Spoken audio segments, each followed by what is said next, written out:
শেষ হয়েছে ৪৮তম জাতীয় অ্যাথলেটিক্স প্রতিযোগিতা। আসরের শেষ দিনে 4x400 মিটার রিলেতে ৩২ বছরের রেকর্ড ভেঙেছেন নৌবাহিনীর শিরিন আক্তার, নুসরাত জাহানরা। 3 মিনিটে 51.62 সময় নিয়ে নতুন জাতীয় রেকর্ড গড়েন তারা। 200 মিটার দৌড়েও দুটি ছড়িয়েছেন শিরিন। সুমাই দেওয়ানকে পেছনে ফেলে 16 বা দ্রুততম মানবী হওয়ার কৃতিত্ব গড়েন এই অ্যাথলেট। স্বর্ণ জিততে শিরিনের সময় লেগেছে 24.74 সেকেন্ড। একই ইভেন্টে পুরুষদের দৌড়ে প্রথম হয়েছেন রাকিবুল হাসান।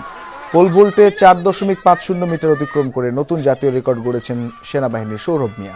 এদিকে এবারের প্রতিযোগিতায় 21টি স্বর্ণ, 17 রৌপ্য ও 12 ব্রোঞ্জ সহ 50টি পদক নিয়ে তালিকার শীর্ষে নৌবাহিনী। দুয়ে থাকা সেনাবাহিনীর অর্জন 19টি করে স্বর্ণ, রৌপ্য ও ব্রোঞ্জ সহ 57টি পদক।